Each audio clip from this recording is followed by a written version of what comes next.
Friends, if you want to watch the super hit movie In the Lost Lands, 2025, in English, then you must like this video. If you are visiting our channel for the first time, don't forget to subscribe to our channel. Friends, in today's video, the movie we are going to talk about is called In the Lost Lands, 2025. We will cover what this movie is about, where you can watch it, and all the fascinating facts behind the scenes. I will also guide you through the technical aspects, including music, pre-production, filming, post-production, budget, and box office details. Along with that, we will give you a short yet detailed overview of the story, discuss the performances of the star cast, and highlight the most memorable moments from the film. So stay tuned till the end of the video to get everything you need to know about In the Lost Lands, 2025. In the Lost Lands is an upcoming fantasy adventure film directed by Paul W.S. Anderson, known for his work on films like Resident Evil and Monster Hunter.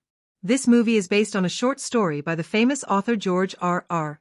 Martin, who is best known for creating the Game of Thrones universe. The film stars Milla Jovovich and Bautista in the leading roles. The movie takes us into a mysterious world filled with magic, power, and dangerous quests. It explores themes of ambition, sacrifice, and the human desire to achieve the impossible, even at great cost. The story follows a powerful sorceress, Alys, played by Milla Jovovich, who is summoned by a desperate queen. The queen's wish is to gain the power of transformation and immortality. To fulfill this desire, Alys, along with her guide, embarks on a dangerous journey through the cursed land known as the Lost Lands. Along the way, they face strange creatures, dark magic, and treacherous situations that test their strength, loyalty, and morality. The movie promises a mix of thrilling adventure, emotional depth, and the dark fantasy tone that fans of George R.R. Martin's work will immediately recognize. The film's pre-production began several years ago, and it went through a long development process before reaching the filming stage. The director Paul W.S. Anderson aimed to stay true to the tone of Martin's original story while adding his own cinematic style. The visual design of the movie focuses on creating a world that feels both dangerous and beautiful. From ancient castles to haunting landscapes, every scene reflects a sense of mystery and power. The production team spent months designing costumes, sets, and visual effects to bring this world to life with authenticity. During filming, most of the scenes were shot in various natural locations to give a real sense of scale and immersion. The cinematography plays a major role in this film, using rich color tones and detailed lighting to highlight the mystical world. The action sequences were choreographed with precision to combine fantasy elements with realistic movement. Bautista, known for his strong screen presence, brings intensity and emotion to his role, creating a perfect balance with Milla Jovovich's commanding portrayal of the sorceress. In the post-production phase, the editing team focused on blending practical effects with CGI to maintain a natural look while enhancing the fantasy elements. The background score and sound design were carefully crafted to match the tone of the story, with dramatic music during battles and haunting melodies in emotional scenes. The movie's soundtrack adds another layer to its dark fantasy atmosphere, giving audiences a truly cinematic experience. The estimated budget of In the Lost Lands is quite high, as the film required extensive world building, detailed visual effects, and an experienced production crew. However, the combination of star power and creative storytelling makes it one of the most anticipated fantasy films of 2025. Early buzz suggests that it will attract both Game of Thrones fans and general fantasy movie lovers. In terms of performances, Milla Jovovich once again proves her ability to lead a strong fantasy film. Her character, Alys, is complex, mysterious, powerful, and emotionally layered. Bautista's role adds strength and emotional grounding to the story. The chemistry between the two main characters gives the movie both tension and depth. Supporting actors also contribute effectively, bringing smaller yet impactful roles that enhance the world building. As for the plot review, the movie successfully captures the moral questions that George R.R. Martin often explores in his works. It raises thought-provoking ideas about what people are willing to sacrifice to achieve their desires. The pacing remains balanced, moving from slow, character-driven moments to fast-paced action sequences. The combination of fantasy, mystery, and moral drama makes the film both entertaining and meaningful. In conclusion, In the Lost Lands, 2025, stands out as a visually stunning and emotionally powerful fantasy adventure. It combines strong performances, impressive cinematography, and a compelling story inspired by one of the greatest fantasy writers of our time.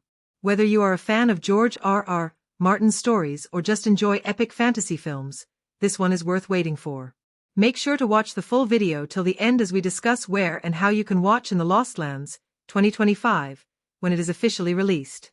In the Lost Lands, 2025, is a dark fantasy adventure film directed by Paul W.S. Anderson and based on a short story by George R.R. Martin. The movie stars Milla Jovovich as Grey Alys, a mysterious and powerful sorceress, and Dave Bautista as Boyce, a warrior and wanderer who becomes her companion on a perilous journey. The story takes place in a world ravaged by conflict and magic, where kingdoms have fallen and strange creatures rule forgotten territories known as the Lost Lands.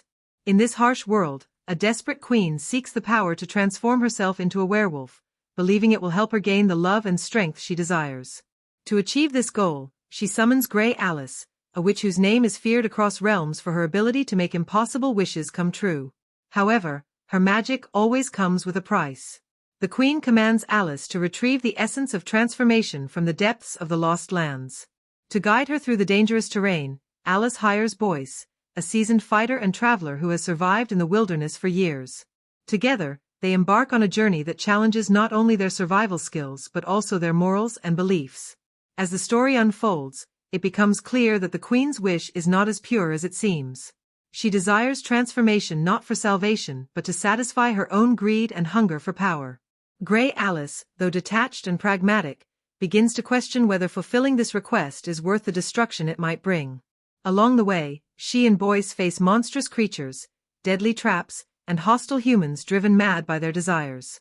The Lost Lands themselves are a living entity filled with ancient ruins, cursed spirits, and remnants of civilizations long gone.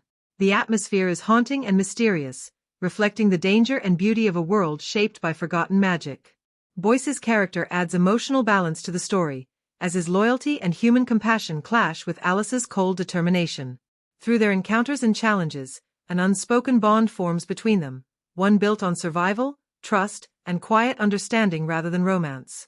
Throughout their journey, the film explores deeper themes of ambition, love, sacrifice, and the consequences of making deals with dark forces. Every decision comes with a cost, and every wish granted carries a shadow of regret. The story is not about victory but about choices, what one is willing to lose for power or what one is willing to protect despite the odds. Grey Alys gradually reveals fragments of her past, showing that even the most powerful sorceress cannot escape the pain of her own mistakes.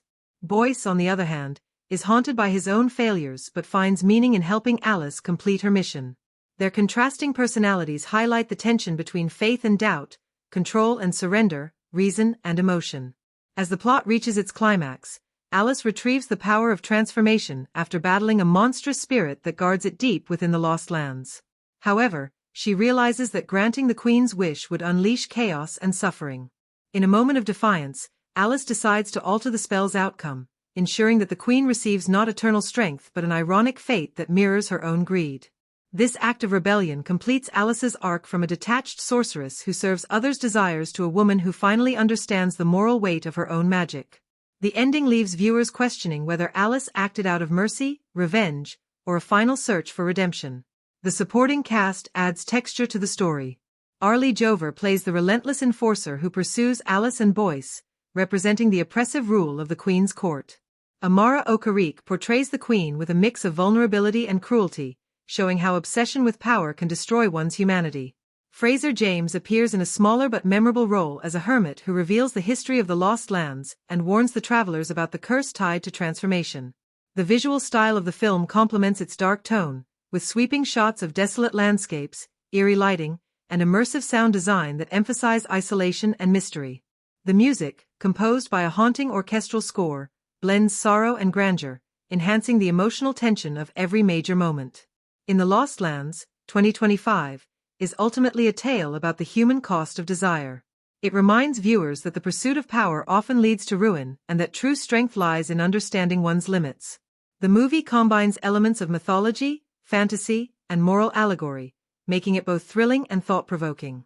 Milla Jovovich delivers a commanding performance as Grey Alys, capturing both her menace and her hidden vulnerability, while Dave Bautista gives depth to Boyce through his stoic yet heartfelt portrayal. Together, they create a compelling dynamic that carries the film from start to finish. The world-building, moral complexity, and emotional weight make In the Lost Lands a unique addition to modern fantasy cinema.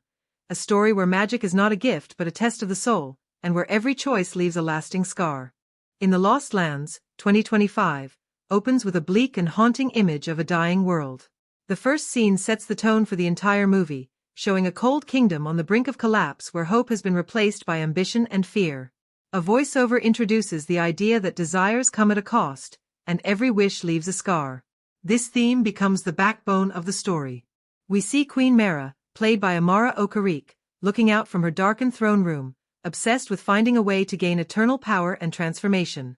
Her obsession with immortality leads her to summon Grey Alys, portrayed by Milla Jovovich, a sorceress known for granting impossible wishes but with a reputation that every one of her clients meets a tragic end. This opening sequence acts as the setup, establishing the world's tone, the Queen's desire, and Alys's introduction as the catalyst of the story. The inciting incident begins when Alys accepts the Queen's command to journey into the cursed region known as the Lost Lands to retrieve the essence of transformation. The Queen believes that this essence, drawn from the ancient werewolf spirits that dwell there, will give her the ability to shift forms and conquer death. Alys agrees, not out of loyalty or greed, but because her own existence is bound to an unspoken promise and a need to prove her mastery over fate. She is joined by Boyce, played by Bautista, a rugged mercenary and wanderer who becomes her guide and reluctant protector. Their partnership begins as a practical alliance, but it soon develops into a complex bond built on mutual survival.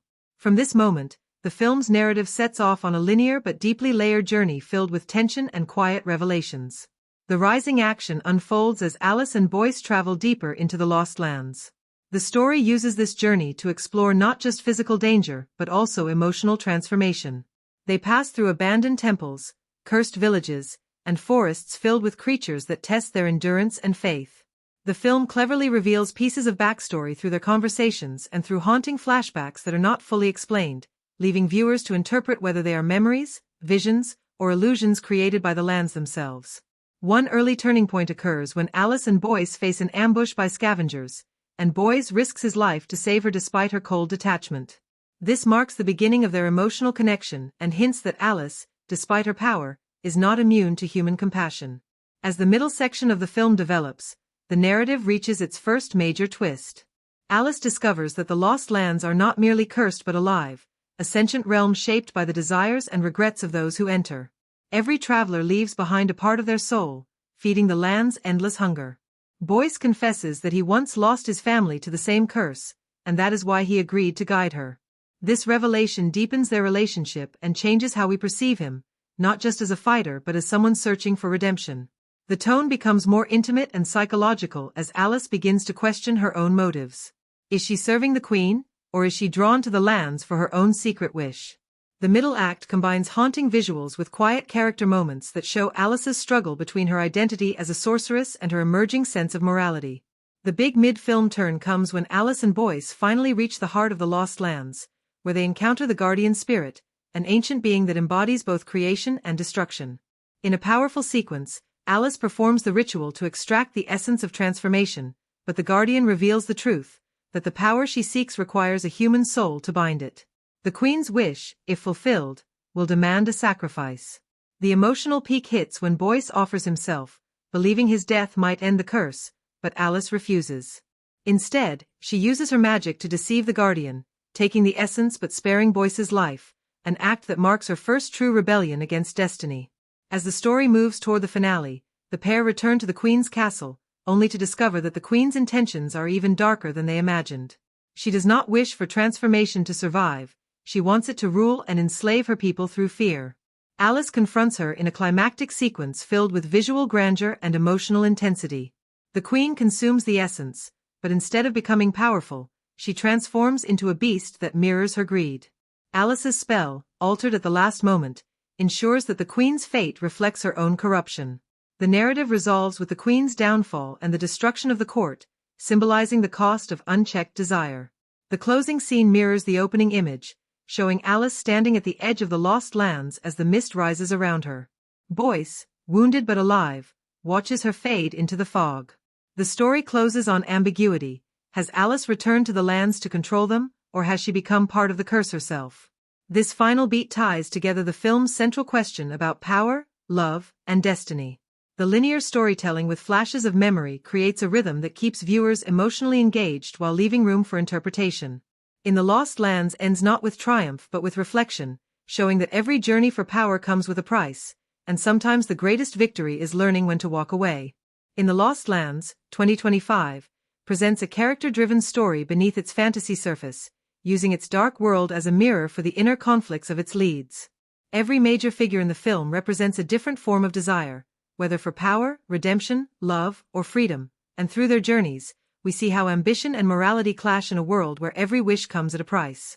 The film's emotional core rests primarily on the transformation of Grey Alys, played by Milla Jovovich, whose arc from a detached sorceress to a woman capable of empathy defines the story's moral weight. Around her, other characters like Boyce, Queen Mara, and the Guardian Spirit serve as reflections and challenges to her beliefs, pushing her towards self-awareness and change. When the movie begins, Grey Alys is an enigmatic and feared sorceress whose reputation is built on granting impossible desires, yet her power isolates her. She appears emotionless, practical, and indifferent to others' suffering. Her primary goal is mastery over her craft and fulfillment of her magical obligations without moral judgment. She insists that her role is not to decide right or wrong but to fulfill wishes as requested. However, this cold philosophy is what traps her. The early scenes show her in control but empty, a woman bound by the consequences of her own magic. A key gesture that defines her early state occurs in the throne room scene, where she refuses to bow to Queen Mara, signaling pride but also detachment from worldly hierarchies. Her tone is measured, her movements precise, and her face unreadable, traits that reflect a life of control and emotional restraint. As Alys embarks on her mission into the Lost Lands, her initial motivation seems transactional, but subtle hints show cracks in her detachment. Her interactions with Boyce, portrayed by Bautista, bring out glimpses of humanity. Boyce begins as her hired guide, a practical man hardened by survival. He has seen death and betrayal but still retains a moral compass that Alys lacks. In the early journey sequences, Boyce challenges Alys's choices, asking why she helps those who seek destruction. His compassion irritates her, yet it also plants the first seed of doubt. Their relationship begins with mistrust. Alys sees him as a tool, and he sees her as dangerous, but their shared struggle against the horrors of the Lost Lands slowly reshapes that dynamic. Boyce's development mirrors Alys's, but in the opposite direction. Where she learns empathy, he learns acceptance of fate. He starts as a man desperate to atone for past sins, carrying guilt over the loss of his family. He hides this pain under cynicism and strength, but moments of vulnerability, like when he reveals his fear of the lands or his faith in Alys's hidden goodness, expose the man behind the armor. One pivotal moment occurs after they survive a deadly ambush, and Boyce, injured and bleeding, laughs at the absurdity of their survival. His laughter, raw and weary, becomes a turning point that softens Alys. For the first time, she looks at him not as a companion of convenience but as a person capable of selfless courage. Queen Mara, played by Amara Okarik, stands as the antagonist but also as a tragic figure consumed by her longing for power and immortality. She represents unchecked ambition and the illusion of control. When the film begins, she is presented as a ruler who fears irrelevance and death more than she fears moral decay. Her decision to summon Alys is both an act of desperation and arrogance. What makes her compelling is that she is not purely evil. Her motives stem from fear, and her downfall stems from denial. Throughout the film, subtle moments like her trembling hands when touching the royal mirror or her soft whisper about being forgotten reveal that her desire for transformation masks a deep terror of being human. In the final confrontation, when her wish backfires, Mara's monstrous transformation is not just physical. It symbolizes her inner corruption made visible. The Guardian Spirit serves as a thematic mirror for all the characters. Neither villain nor savior, it embodies the balance between creation and destruction. Its dialogue challenges both Alys and the audience to question what true power means. When it tells Alys that, to shape the world, one must offer a piece of the soul, it redefines the film's moral question. Alys's decision to deceive the Guardian and rewrite the spell becomes her ultimate act of growth. She chooses compassion over obedience, understanding that magic without conscience leads to ruin. Alys's transformation is expressed through restrained but powerful gestures, a softening of her voice when she speaks to Boyce, a moment of hesitation before casting a spell, or the rare instance when she lets herself cry as the lands burn around her. By the film's end, she is no longer the woman who grants wishes without care. She becomes someone who understands the burden of choice. Her final act, altering the Queen's fate and saving Boyce, shows she has found a sense of purpose beyond power.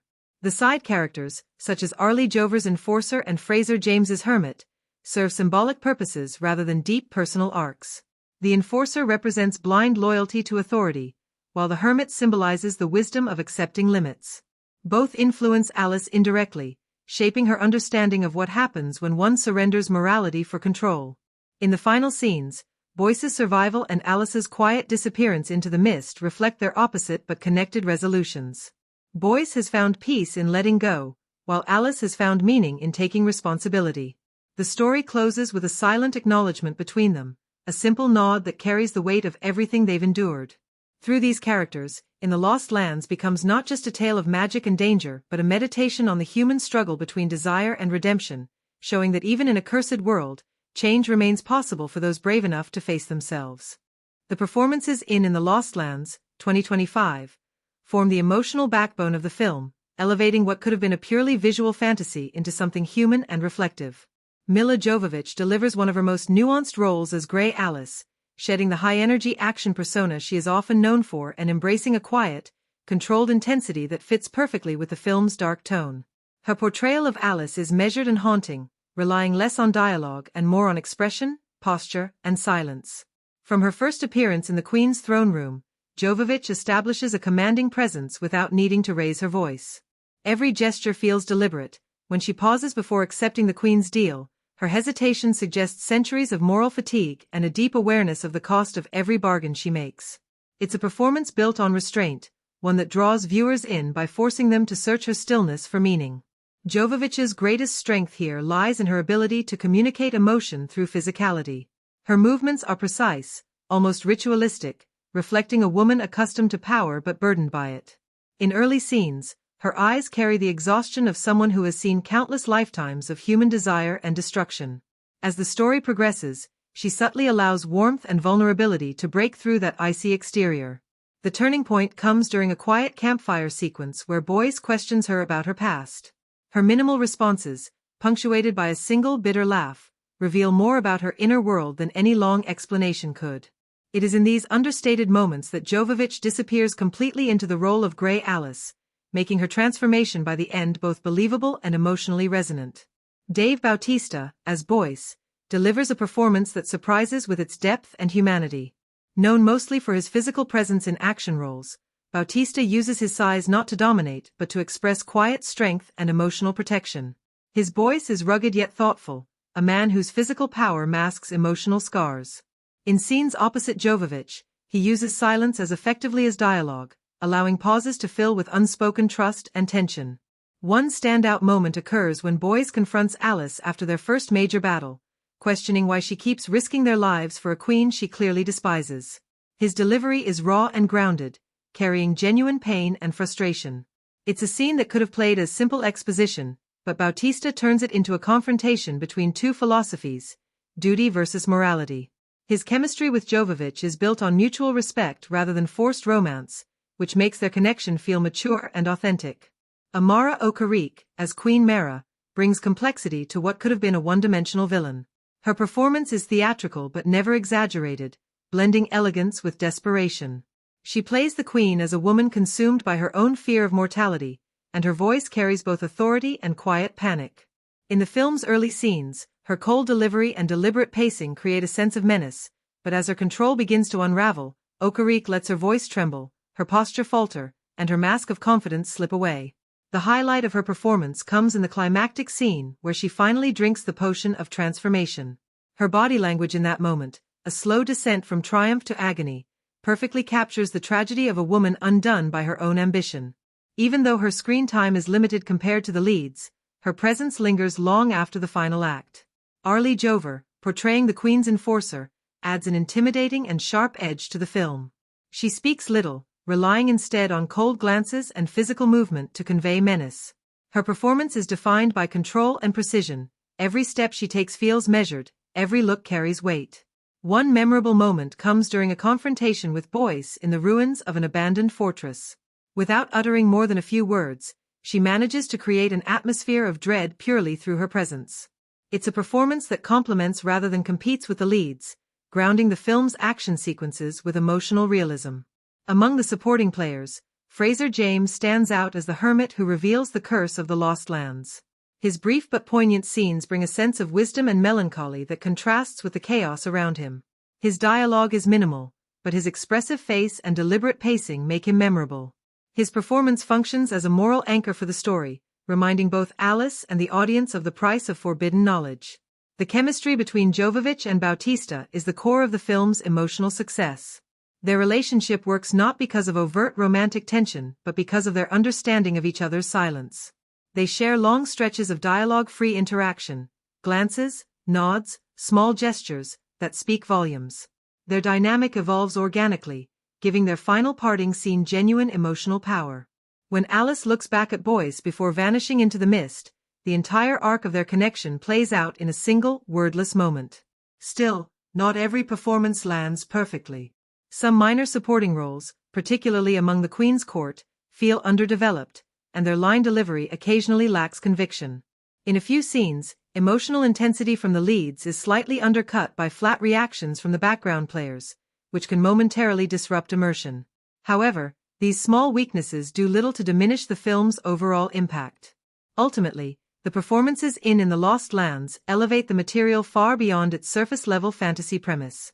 Jovovich's subtle control, Bautista's emotional grounding, Okarik's tragic intensity, and Jover's chilling restraint form a cohesive ensemble that breathes life into the story's moral themes. Each actor uses timing, movement, and voice to translate complex inner conflicts into visible emotion. The result is a film where performance and story are inseparable, where every glance, whisper, and pause becomes part of the spell that holds the audience until the final frame. The direction of In the Lost Lands, 2025, by Paul W.S. Anderson is a decisive force behind both its strengths and weaknesses. Anderson brings his familiar stylistic fingerprints, the emphasis on bold visuals, the flirtation with slow motion and speed ramping, the dramatic framing of hero shots, and a taste for symmetry and theatrical staging, and uses those tools to create a consistent tone, though not always one that serves the story. Parts of the film feel more like a mix of fantasy, sci-fi, and Western elements than a fully coherent world, and Anderson's choices in pacing, staging, and editing contribute to that impression. From the opening, Anderson establishes a visual identity that prioritizes atmosphere over clarity. The world is shown through a muted palette, heavy shadows, and a focus on backlit silhouettes. Many scenes lean into slow, dreamlike sequences that contrast with sudden bursts of action. The imagery feels sensuous and poetic rather than strictly narrative, as Anderson emphasizes mood over exposition. His staging often highlights symmetry and iconic poses. Milla Jovovich's character Grey Alys, for example, is frequently shown either in isolation or in commanding positions, giving her an almost mythic presence. Close-ups are used effectively to capture emotion and tension, often replacing long stretches of dialogue with subtle expressions and gestures. However, this same visual ambition sometimes works against storytelling clarity. The movie's use of green screen and computer-generated imagery occasionally makes scenes look artificial, weakening their impact. Some action sequences are visually grand but lack rhythm and coherence, leaving the audience impressed by the visuals but disconnected from the story.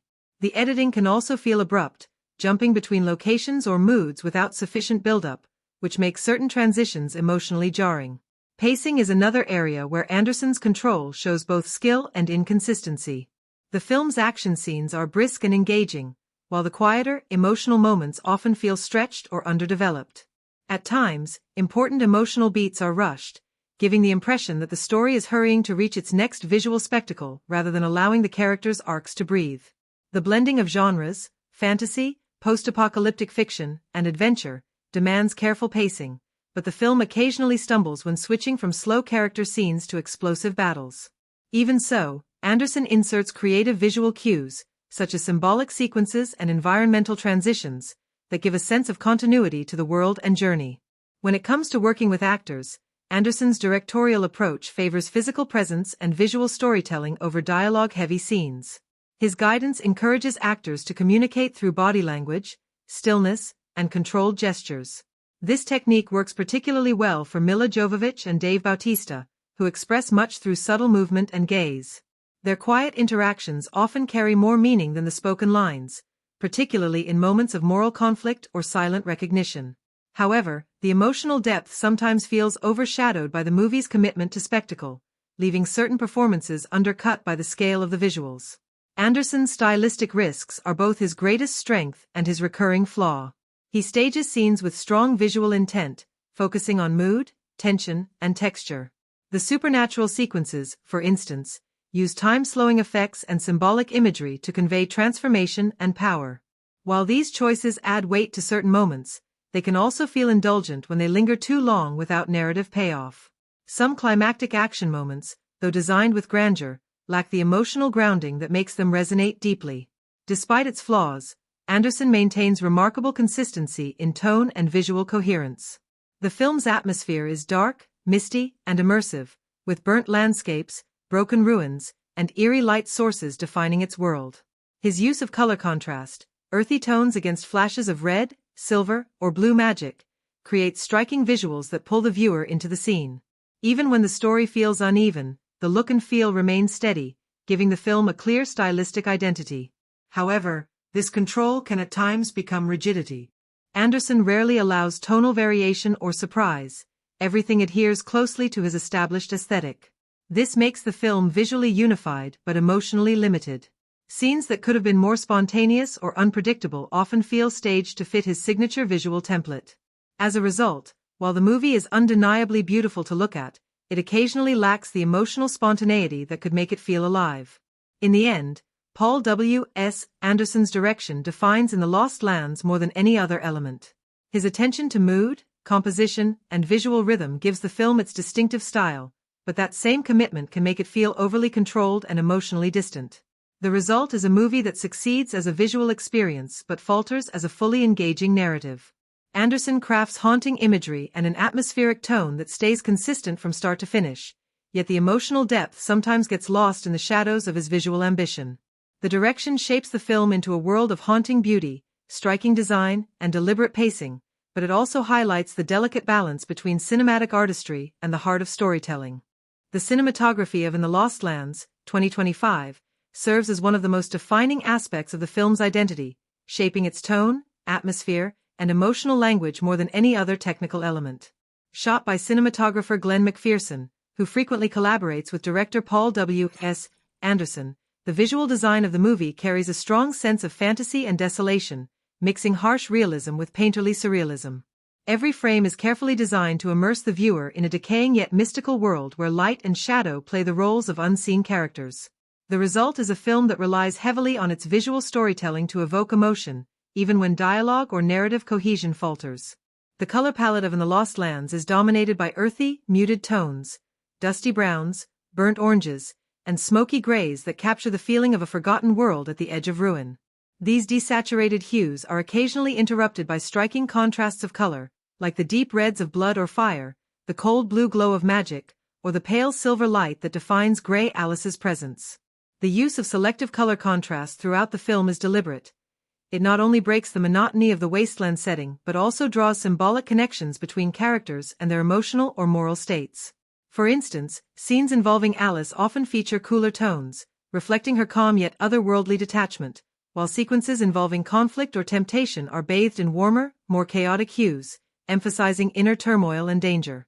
Lighting plays a central role in defining the visual tone.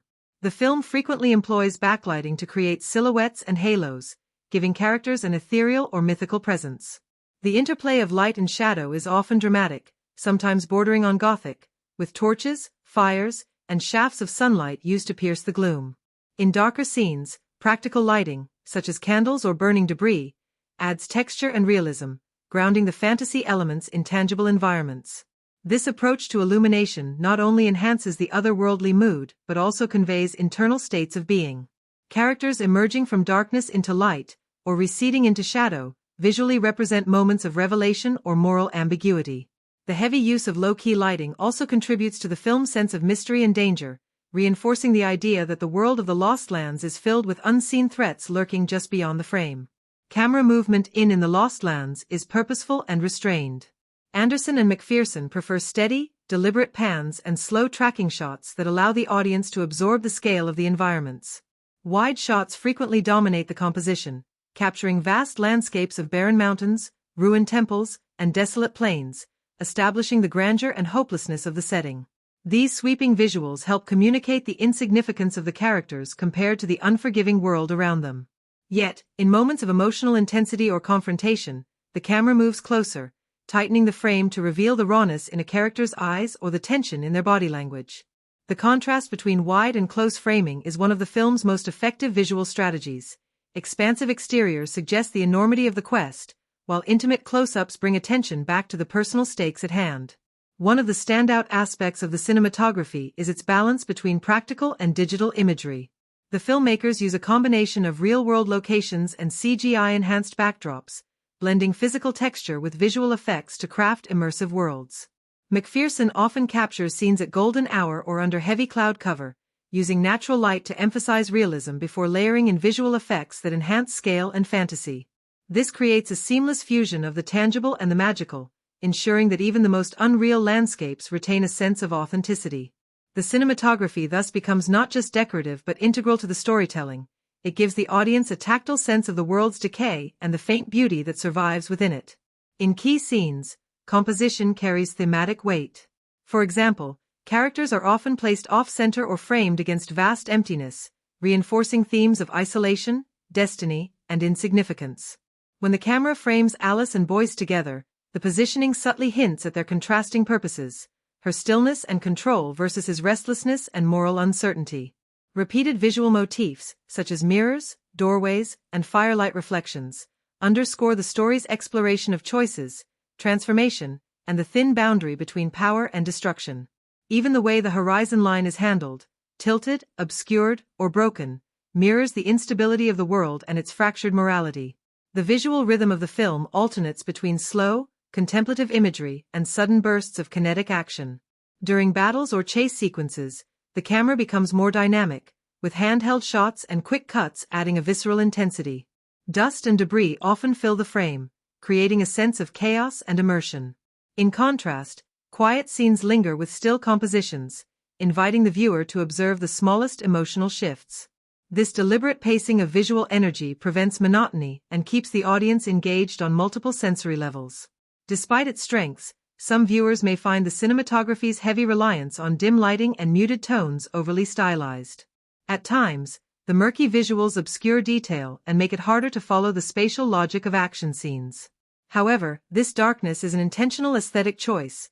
It reflects the world's decay and moral ambiguity rather than functioning as a flaw in execution. The somber look immerses the viewer in an experience of visual melancholy, making even the moments of brightness feel earned and powerful. Ultimately, the cinematography in The Lost Lands is more than a visual ornament. It is a storytelling language in itself. Through framing, lighting, and color, Glenn McPherson crafts a world that feels ancient, haunted, and mythic. Every shadow, every flicker of flame, and every shift in focus contributes to the emotional and thematic texture of the film. The result is an evocative visual experience that lingers in memory long after the credits roll. Even when the narrative stumbles, the cinematography ensures that the world of The Lost Lands remains vivid, immersive, and unforgettable. The editing and pacing of In the Lost Lands, 2025, play a crucial role in defining the film's tone, rhythm, and emotional flow. Edited by Doobie White, a frequent collaborator of Paul W.S. Anderson, the film carries the director's recognizable editing style, a mixture of deliberate, atmospheric pacing punctuated by sudden bursts of kinetic energy. The editing shapes the movie's sense of time and tension, guiding viewers through a complex fantasy world filled with shifting landscapes, moral conflicts, and layered character motivations. While the editing often enhances mood and visual intensity, it also occasionally sacrifices clarity for style, resulting in moments where the film feels disjointed or uneven in rhythm. From the opening act, the film establishes a slow and deliberate pace. The first scenes linger on the barren landscapes and the desolate tone of The Lost Lands, allowing viewers to settle into the world's bleak atmosphere.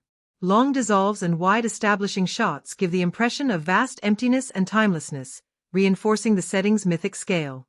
The editors allow these early moments to breathe, giving space to the sound design and sparse dialogue to create immersion. However, this slow pacing can test patience for some viewers, as the narrative takes its time to introduce the main characters and their motives.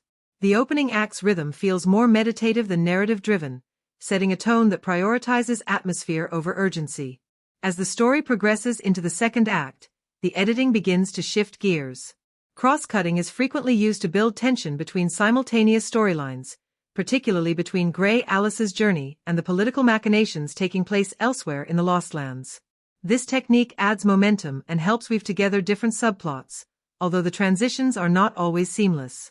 In several instances, abrupt cuts between distant locations or opposing emotional tones cause slight disorientation, leaving viewers momentarily unsure of the timeline or continuity.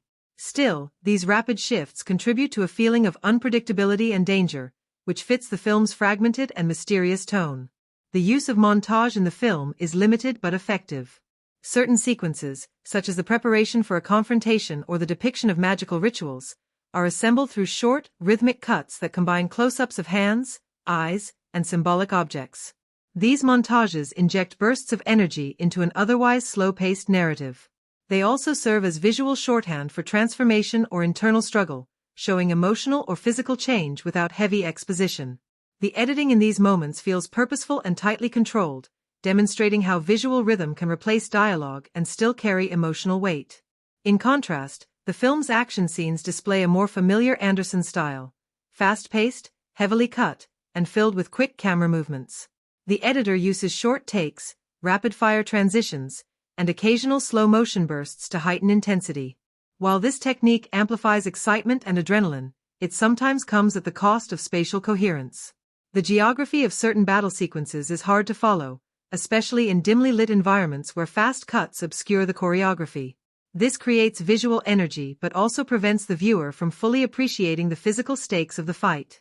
The result is a clash between stylistic flair and narrative clarity, where the film looks dynamic but occasionally feels chaotic. The pacing of emotional or reflective scenes contrasts sharply with the editing of the action. In quieter moments, the film leans on longer takes and minimal cuts, allowing actors' performances to unfold naturally. The editors frequently hold on lingering close-ups, especially during scenes of moral conflict or decision-making. These pauses are essential for grounding the audience in character emotion and give the film breathing space between its more frenetic sequences. However, there are instances where the restraint extends too far, slowing the narrative momentum and making certain scenes feel stagnant. This uneven rhythm between stillness and speed contributes to the film's uneven pacing across acts. One notable strength of the editing lies in its manipulation of silence and sound. The film often cuts between noisy, chaotic moments and near-total silence to create emotional contrast. For example, after a major battle or revelation, the soundtrack may drop out completely, and the edit holds on a static frame to emphasize shock or loss. These transitions are powerful, allowing the audience to absorb the emotional aftermath before moving forward. Such restraint showcases the editor's awareness of rhythm, not just in terms of motion but also in how sound and silence define cinematic tension. Flashbacks are used sparingly but serve a thematic purpose. Rather than providing detailed exposition, they appear as fragmented glimpses, half-remembered visions or dreams that blur past and present. These moments are edited with soft transitions, hazy lighting, and overlapping sound design, suggesting memory rather than direct storytelling. The non-linear structure adds mystery but also demands active engagement from the viewer to piece together the timeline. When used effectively, this method deepens the psychological complexity of the characters. However, in a few scenes, the placement of these flashbacks disrupts narrative flow, interrupting tension instead of enriching it. The film's final act accelerates noticeably. Editing becomes sharper and more urgent as plot lines converge. Quick crosscuts between characters facing separate yet interlinked dangers create a crescendo of tension leading into the climax. The rhythm builds effectively here, giving the finale a sense of momentum that was sometimes missing earlier. Yet, as with many Anderson films, the conclusion arrives abruptly, with the final emotional beats compressed into a few rapid transitions. The ending feels visually impactful but emotionally rushed, as though the film's build-up had been condensed to fit the runtime. Overall, the editing and pacing of In the Lost Lands, 2025, reflect both ambition and inconsistency. The film's rhythm alternates between deliberate stillness and frantic energy, mirroring the tension between its poetic tone and action-driven roots. When the editing aligns with the emotional core of the story, it creates powerful sequences of immersion and intensity. When it leans too heavily on style or abrupt cuts, it fragments the experience.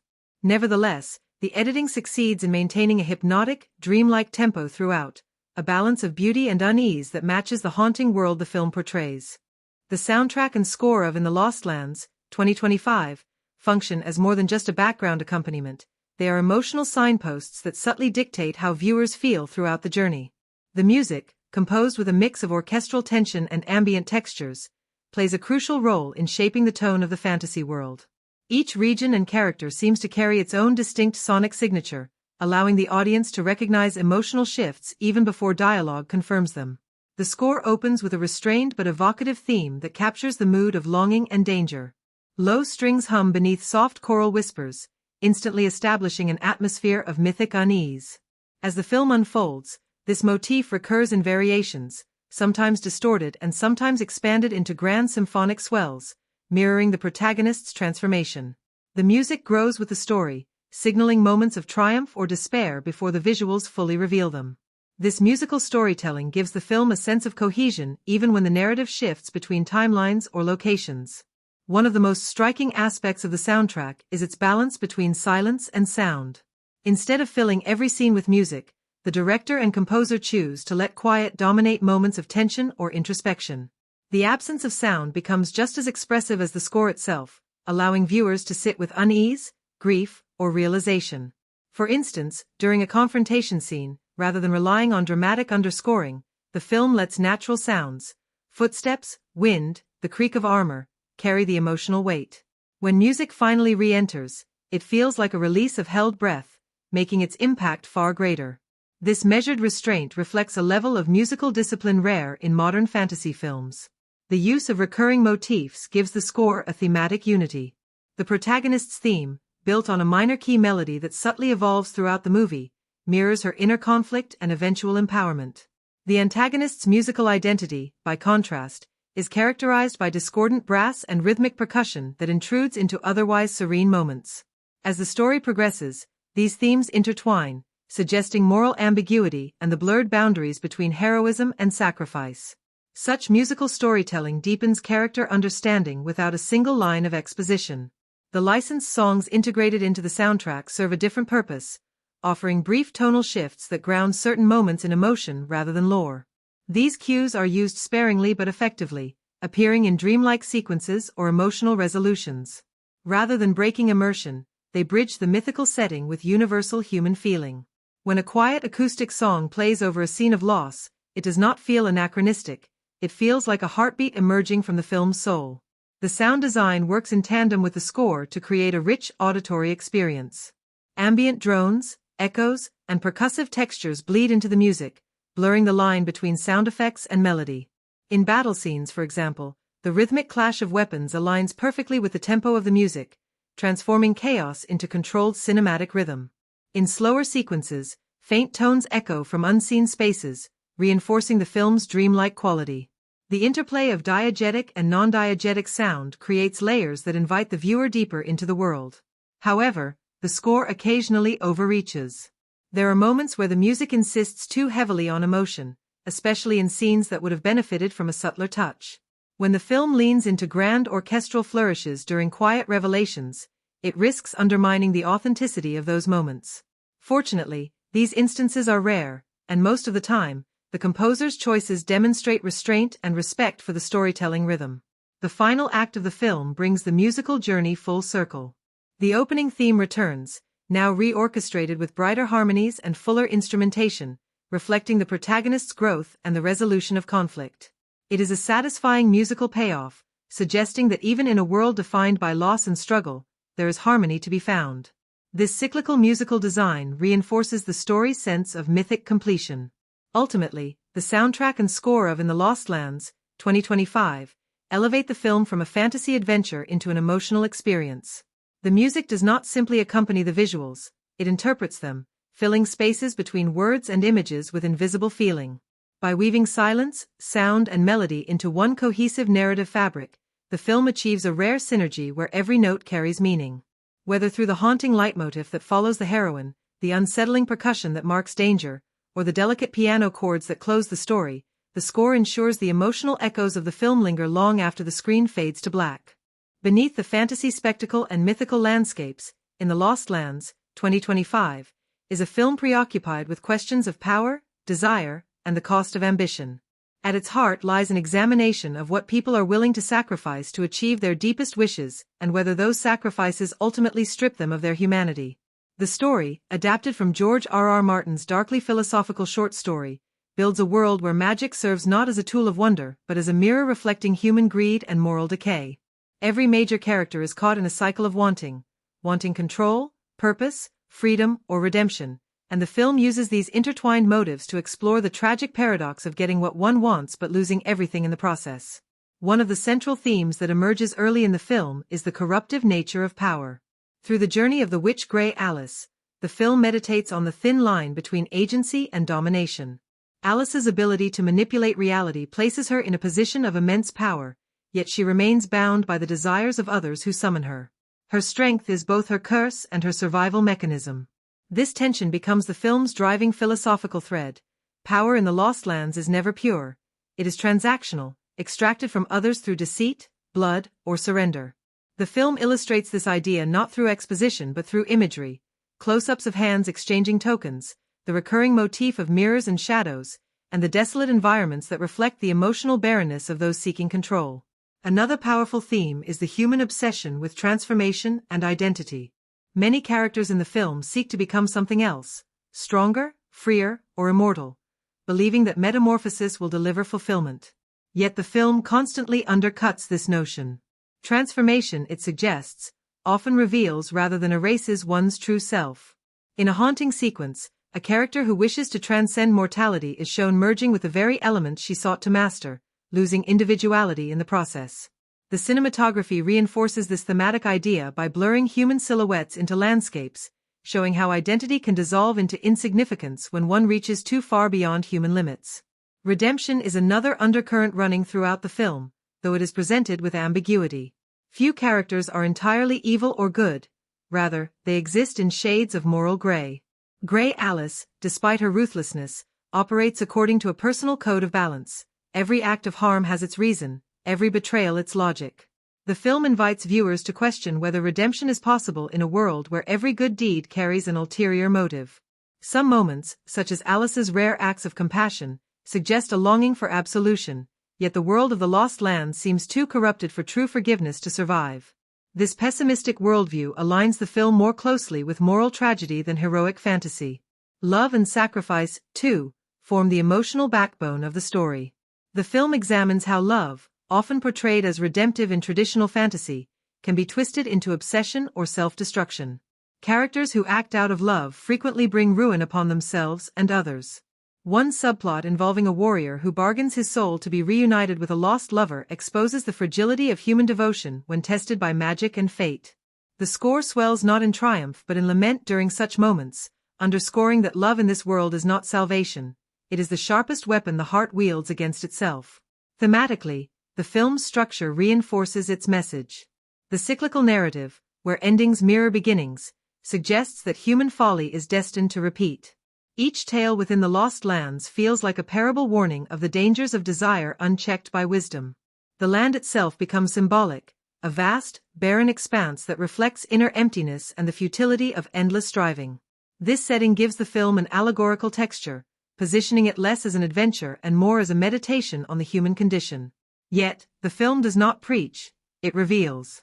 Its themes are carried through visual and emotional language rather than didactic dialogue. A lingering shot of a burned field after a battle says more about loss than any character's lament. A silent exchange of glances conveys betrayal more powerfully than confession. By trusting imagery over explanation, the film allows viewers to engage intellectually, piecing together meaning rather than being handed moral conclusions. However, the film also leaves room for interpretation. Some viewers may find its moral stance opaque or contradictory. The blending of myth and reality, along with its fragmented narrative, can obscure thematic clarity. But this ambiguity serves a purpose. It forces engagement, making the viewer an active participant in deciphering what the Lost Lands truly represent. In the Lost Lands, 2025 ultimately stands as a cinematic reflection on the eternal struggle between desire and consequence. It asks whether humanity's longing for more power, more control, more love, is its greatest strength or its inevitable downfall. In doing so, It achieves a rare blend of emotional resonance and philosophical depth. Every choice, every loss, every moment of silence echoes a simple truth. The most dangerous journeys are not across worlds of magic but within the landscapes of human longing. In the Lost Lands, 2025, stands as one of the more visually ambitious fantasy films of its decade, using visual effects and CGI not simply to dazzle but to craft a world that feels both mythical and lived in. Much of the film's magic rests on how believably it merges digital landscapes with physical environments, creating a realm that looks ancient, hostile, and alluring all at once. Under the direction of Paul W.S. Anderson, the movie's VFX work focuses on immersion rather than spectacle, preferring atmospheric realism over glossy artifice. The result is a visual world that supports the story's tone, grim, mysterious, and morally ambiguous, rather than distracting from it. The visual effects begin establishing their dominance from the very first frame. Sweeping aerial shots of barren deserts, icy wastelands, and crumbling citadels are largely CG-generated but composited so precisely with real-world textures that it becomes difficult to separate what is physical from what is digital. These establishing visuals immediately set the mood of desolation, grounding the viewer in a mythic setting that still feels plausible. Instead of oversaturating scenes with color and light, the effects team opts for muted tones, blending earthy palettes with dense fogs and soft glows that lend the film a haunting beauty. One of the most impressive aspects of the film's CGI is its integration with practical effects. Many of the props, costumes, and set pieces were physically constructed, with CGI used to extend backgrounds, enhance lighting, and add movement to the environment. For example, scenes featuring the Lost Land's shifting terrains, mountains that crumble into dust, rivers that freeze mid-flow, skies that fracture like glass, demonstrate a remarkable balance between tactile realism and digital fantasy. These transformations never feel purely computer-generated. They maintain texture and weight, preserving the illusion that they are part of a coherent physical space. Creature design represents another highlight of the film's visual craftsmanship.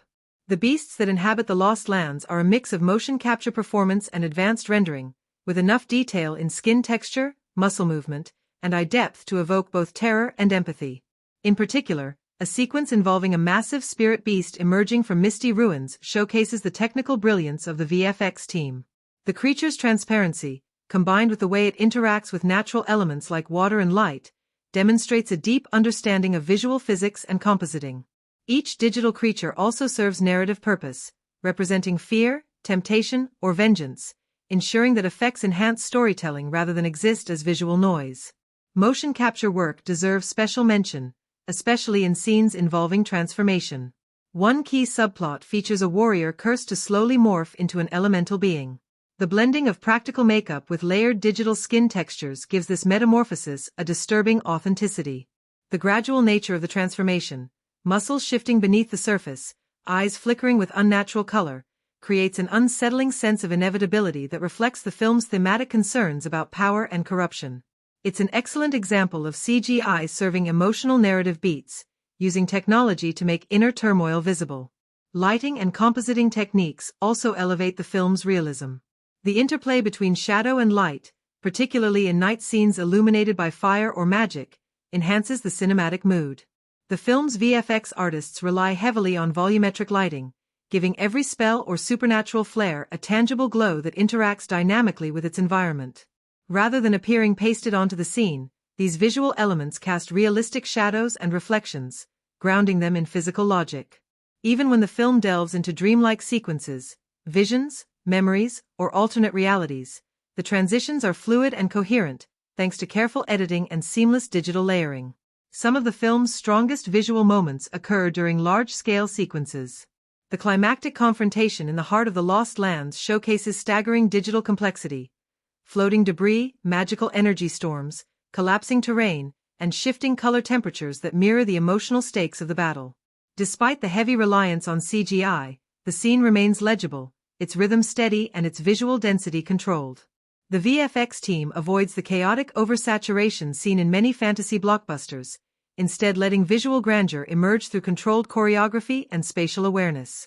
Of course, not every visual effect lands perfectly. A few sequences, particularly those involving fast motion and wide-scale destruction, reveal the limitations of rendering realism at such a large scale. Some background animations occasionally feel under-detailed, especially when viewed alongside the intricacy of foreground elements. Yet these moments are rare and brief, outweighed by the overall consistency and craftsmanship that dominate the film's visuals. What truly distinguishes the visual effects of In the Lost Lands is their narrative sensitivity. Every digital enhancement, whether it's a flicker of ethereal light or the shimmering edge of a sword, reinforces the film's underlying ideas of illusion, transformation, and consequence. CGI becomes a language through which the film expresses the intangible, the pull of desire, the instability of reality, and the fragility of power. Even silence and stillness are supported by visual artistry. When the camera lingers on the vast, empty landscapes, subtle atmospheric effects like dust, wind, or distant shadows remind viewers that this is a living world, not a static backdrop. The film's closing moments offer perhaps the most understated but emotionally resonant example of visual storytelling. As the Lost Lands begin to fade into mist, the digital and practical blend seamlessly, symbolizing both the dissolution of reality and the fading of ambition. The fading light, the shifting hues, and the gradual disappearance of form reflect the story's meditation on impermanence. In the Lost Lands, 2025, ultimately uses VFX not as decoration but as emotional architecture, each pixel and particle designed to echo the story's themes. It achieves a rare balance of technical mastery and narrative depth, proving that visual effects, when used with purpose and restraint, can elevate a film's soul as much as its spectacle. The set design and locations of In the Lost Lands, 2025, form the backbone of its immersive world, blending fantasy grandeur with a tactile sense of realism. Every frame feels lived in, as if the camera has stepped into a land shaped by centuries of struggle, ambition, and decay. Under the vision of production designer Paul W.S, the film's physical environments achieve a rare balance between the mythical and the grounded, building a setting that reflects the moral ambiguity of its characters. The world of the Lost Lands is not just a backdrop, it is a character in itself, breathing, changing, and echoing the psychological and emotional landscapes of those who inhabit it. The movie's production design relies heavily on creating contrasts. There are scenes that unfold in dark, claustrophobic interiors filled with crumbling stone, rusted metal, and flickering firelight, which stand in stark contrast to the sweeping vistas of barren plains, fog-covered mountains, and haunted ruins. These contrasts are not accidental. They mirror the film's themes of conflict between desire and destruction, between the hunger for power and the emptiness that follows. The Lost Lands is a place where beauty and decay coexist, where every ruin tells a story of forgotten glory, and where every artifact hints at human ambition long turned to dust. One of the most striking achievements of the film's set design is its use of layered textures. The interiors, especially the witch-gray Alys's dwelling, are built with meticulous detail. Ancient tomes bound in weathered leather, shelves of strange artifacts, and walls carved with symbols that hint at forgotten languages. Nothing feels ornamental. Every object carries weight and purpose, serving as a visual extension of character psychology. Grey Alys's space, for instance, feels both sacred and suffocating, a perfect reflection of her complex relationship with power. Similarly, the Queen's chambers are lavish yet cold, filled with reflective surfaces and towering columns that symbolize isolation rather than grandeur. These visual cues deepen the narrative without requiring dialogue. The film's choice of real-world locations adds authenticity and scale to its fantasy elements. Shot across a range of natural environments, including rugged mountain regions and desolate deserts, the production team favored real landscapes over green-screen backdrops whenever possible. This decision gives the film a grounded realism often missing in digital-heavy fantasy epics. When digital extensions are added, they are done so subtly. Mountain peaks extended into the clouds, ancient ruins digitally aged, or the sky painted with eerie luminescence. This seamless blending of natural and constructed spaces maintains the illusion that the Lost Lands could exist just beyond the edge of the known world. The outdoor sequences, in particular, showcase the film's visual poetry. Vast, empty horizons emphasize loneliness and futility, while dense forests and shadowy caves create an atmosphere of uncertainty and dread. The locations are chosen not for beauty alone but for emotional resonance. The barren deserts symbolize the emptiness of unfulfilled desire, while the forests serve as metaphors for the tangled, unpredictable paths of fate. Every terrain seems designed to reflect an internal struggle, making the world an external manifestation of the film's moral and psychological conflicts. The attention to detail extends to props and architecture. Every weapon, piece of jewelry, or ritual object feels aged and functional, not mass-produced or ornamental. The craftsmanship suggests a civilization built on survival and belief rather than comfort. This attention to realism grounds the fantasy, ensuring that even the most supernatural moments retain credibility. The set decorators paid particular attention to materials. Wood, bone, iron, and fabric all show signs of wear and weather, creating the illusion of a world eroded by time. Lighting, too, plays an integral role in set design. The production team uses natural light wherever possible, allowing fire, sunlight, and moonlight to shape the mood of each environment. This choice enhances the texture of the sets, revealing the roughness of stone walls or the gleam of metal relics.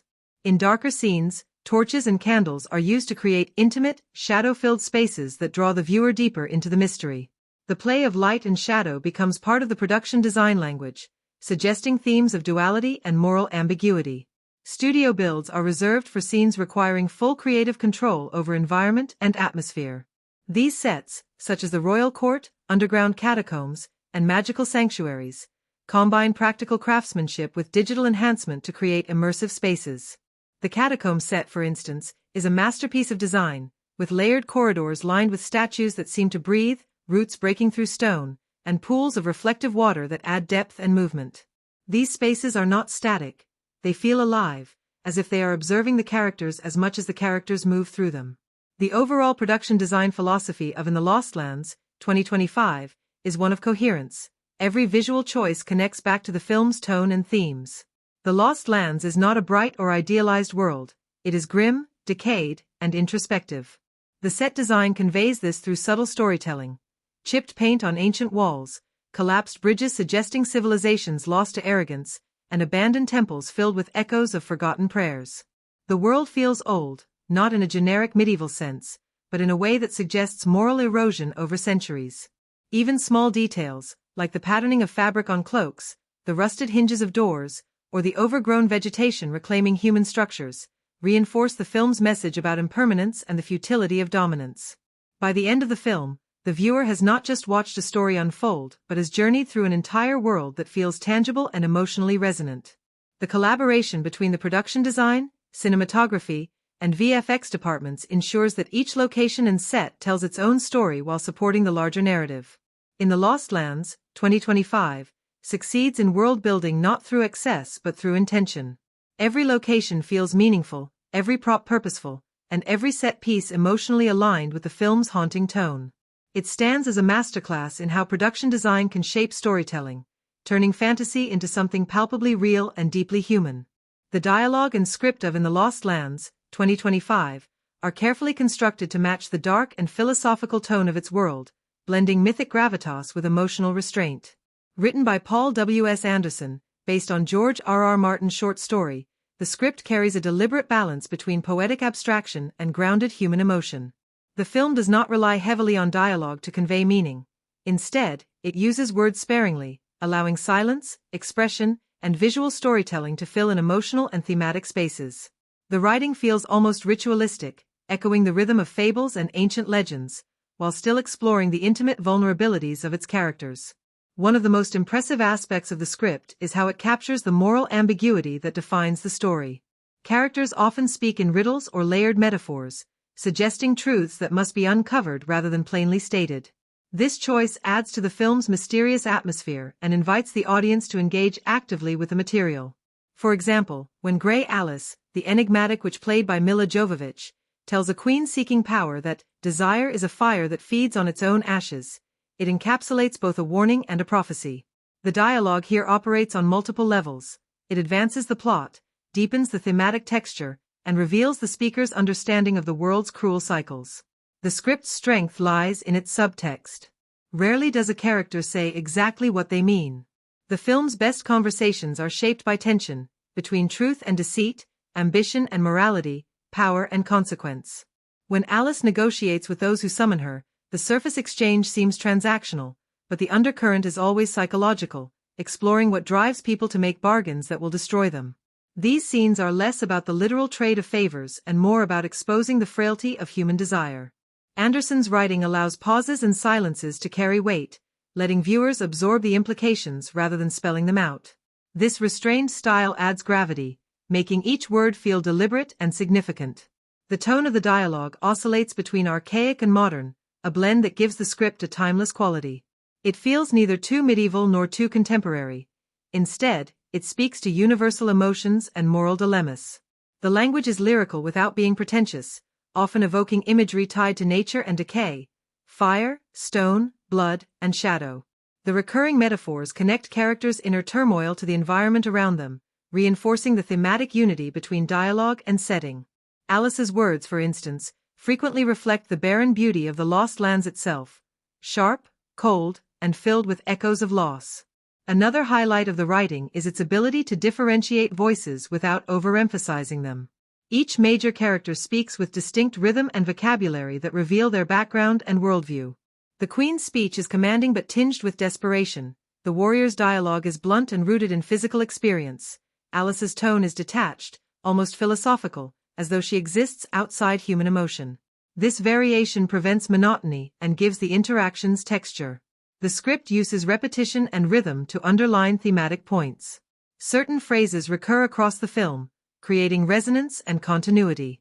Lines like "every wish carries its price" or "nothing in the Lost Lands" comes freely echo throughout different storylines, functioning almost like a chorus in a tragic play. This device reinforces the cyclical nature of fate that defines the film's moral universe. Yet, despite its poeticism, the script rarely drifts into melodrama. Its emotional power comes from restraint, from what remains unsaid rather than what is declared. The quieter exchanges, where two characters stare at each other across a dying fire, or when a confession is interrupted by a sudden silence, carry more weight than the film's grand speeches. Silence is one of the film's strongest narrative tools. Anderson understands that pauses can reveal vulnerability and fear better than dialogue can. These silent beats allow viewers to project meaning, turning the experience into something participatory. The sound design and pacing work in tandem with the script to ensure that every moment of quiet feels intentional, whether it's anticipation, reflection, or resignation. There are, however, moments where the dialogue overreaches.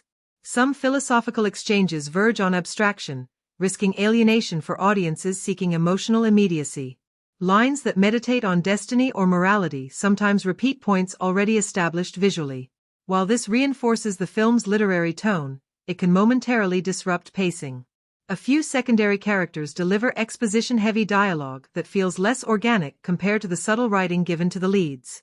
Still, these moments are rare and do not undermine the film's overall sophistication. Structurally, the script is designed to unfold like a moral fable, using dialogue to guide the viewer through layers of meaning. It employs cyclical phrasing and mirrored exchanges, allowing the film to begin and end on similar notes of introspection. This symmetry reinforces the notion that the world of the Lost Lands is governed by unchanging laws: desire, consequence, and loss. The dialogue serves not only to move the plot, but also to remind characters and audiences alike that they cannot escape these eternal truths. The film's climax demonstrates how words can become as powerful as action. In one of the most memorable exchanges, a character finally recognizes the futility of her pursuit, whispering, "I asked for power, and the Lost Lands answered with silence." The simplicity of that line encapsulates the entire philosophical heart of the story, the idea that in seeking mastery, humans summon their own ruin.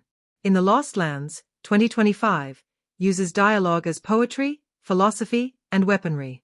Every word carries the burden of history and regret, and every silence speaks of choices unmade. The script's voice is meditative rather than sensational, more interested in reflection than spectacle. Its success lies not in delivering clever one-liners or explosive arguments but in constructing a language that belongs entirely to its world, ancient, mournful, and eerily human. Through its layered writing and measured dialogue, the film transforms myth into meditation, using words not to explain the world but to haunt it.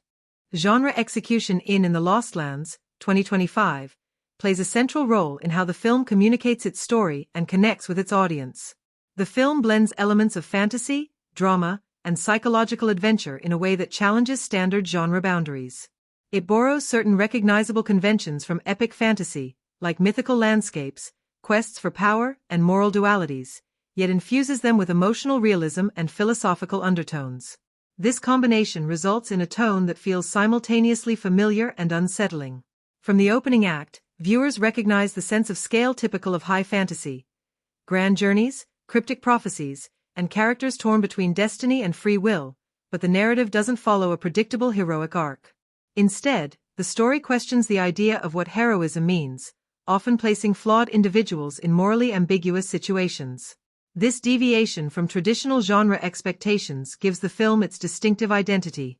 Instead of relying on the spectacle of action or magic, it emphasizes internal struggles and existential conflict. Characters are not defined by their powers or titles but by the weight of their choices, and the film uses fantasy settings to mirror human emotional realities. This approach is risky, as it can divide audiences. Those expecting a fast-paced fantasy adventure may find the pacing deliberate and the tone introspective, but for viewers seeking depth, it offers something more enduring.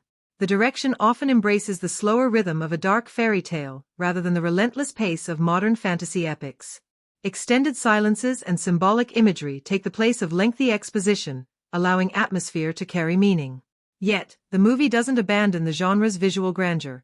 It integrates sweeping vistas, mystical realms, and imaginative creatures that remain rooted in believable physicality. The production design and visual effects work in tandem to maintain immersion, giving the fantasy world a tactile realism that supports its psychological and thematic layers. This grounded approach makes the magic feel earned rather than decorative. In its execution of genre conventions, In the Lost Lands also leans into allegory. Much like classic mythic tales, it uses its world to explore questions about identity, desire, and the cost of power. The screenplay resists clear moral binaries, allowing heroes to make villainous decisions and villains to express vulnerability. This moral grayness distinguishes it from more formulaic fantasy films where good and evil are clearly defined. The tone also shifts subtly throughout, reflecting its hybrid nature. Moments of suspense flirt with horror aesthetics through sound design and lighting contrasts, while emotional confrontations resemble intimate dramas rather than epic showdowns. These tonal shifts are handled with care so that transitions feel organic rather than disjointed. The editing supports this balance, alternating between sweeping adventure sequences and intimate character moments without losing coherence. Where many genre films falter by over-explaining their mythos, this one opts for restraint. Viewers are invited to piece together fragments of lore and motivation, which strengthens engagement for those willing to invest attention. However, this approach may alienate audiences who expect straightforward storytelling typical of mainstream fantasy. In that sense, In the Lost Lands redefines its genre by prioritizing emotional and thematic resonance over traditional structure. Its climactic moments favor introspection over spectacle, emphasizing transformation rather than triumph. In the end, it fulfills the spirit of fantasy, not by delivering escapism, but by holding up a mirror to human fears, dreams, and contradictions. The film's ability to blend mythic storytelling with grounded emotion positions it as a bold reinterpretation of the genre. It honors the expectations of fantasy through visual world-building and archetypal motifs but refreshes it through introspective pacing and psychological realism. The result is a genre experience that challenges the viewer to see beyond the surface, proving that fantasy can be as much about the inner journey as the outer quest. In the Lost Lands, 2025, positions itself not just as a fantasy adventure but as a reflection of contemporary anxieties and social dynamics disguised beneath myth and metaphor. The story, while set in a distant and imaginary realm, carries echoes of real-world struggles, conflict over resources, manipulation of truth, moral compromise in pursuit of power, and the human cost of ambition. Its commentary is woven subtly into character choices and world-building rather than spelled out through direct dialogue, which gives the film a timeless yet relevant tone. One of the strongest threads of social commentary emerges through its depiction of power structures. The film's kingdoms and leaders mirror modern systems of inequality and political opportunism. Authority figures justify oppression in the name of order, a theme that resonates with the real world's ongoing debates about control versus freedom. The story questions how people surrender agency when seduced by promises of safety, a theme that feels particularly relevant in times of political unrest and social polarization. Through its protagonists, the film examines complicity, the idea that silence or passivity can sustain corrupt systems as effectively as direct participation. Gender roles are also explored with unusual nuance for a fantasy film.